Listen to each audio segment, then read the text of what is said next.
नमस्कार दोस्तों, मैं चंदन जायसवाल अवर टेलीविज़न स्टोरी से आज ऐसी एक विचित्र कहानी लेकर आया हूँ, जिसे सुनकर आप भी कहेंगे वाह! कितने विचित्र हैं लोग।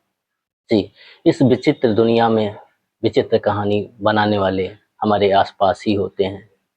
आज जो मैं कहानी सुनाने जा रहा हूँ, इसे मेरे एक दोस्त आनंद ने मुझे सुनाया था।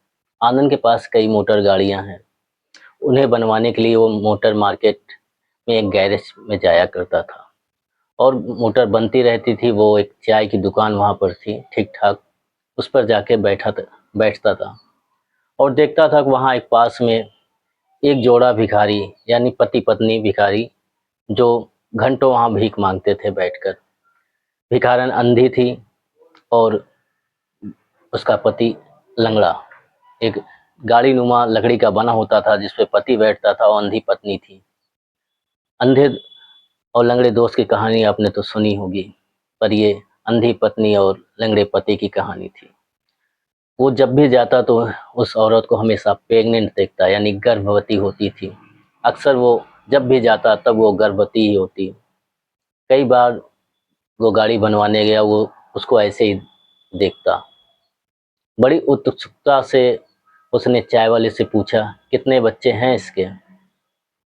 चाय वाले ने जो बताया, सुनकर आनंद के पैरों तले जमी खसक गई।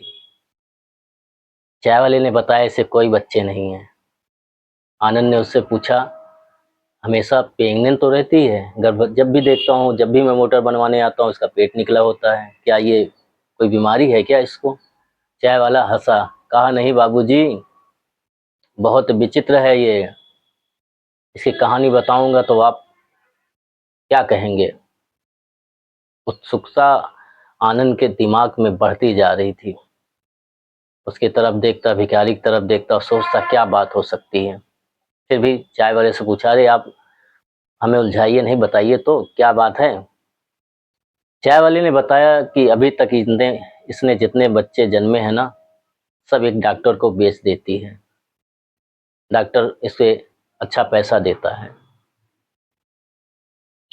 मैंने पूछा, आपने कभी पूछा है डॉक्टर को क्यों बेचती है? उसने बोला, हाँ, डॉक्टर के पास ऐसे कई लोग आते हैं जिनके बच्चे नहीं होते, तो डॉक्टर से वो कहते हैं।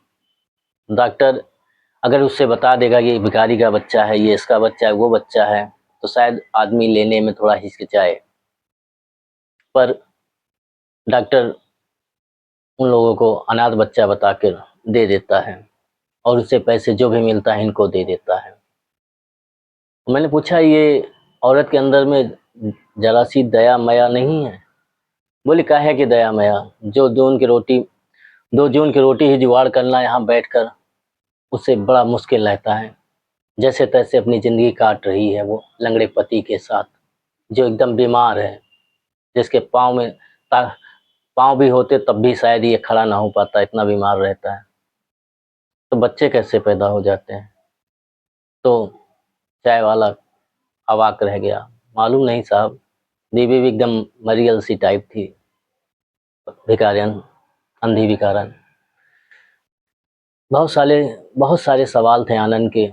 उन भिखारियों को देखता रहता, सोचता कभी जाऊंगा इनसे बात करूंगा। ऐसे समय गुजरता चला गया, आनंद कभी गया नहीं उनके पास। मुझे एक दिन बैठे बैठे मेरी कहानियों को देखकर मुझे ये कहानी सुनाया। मैंने कहा ठीक, कभी वक्त मिलेगा तो सुनाऊंगा। कैसी लगी ये कहानी बताइएगा हमें। नमस्कार।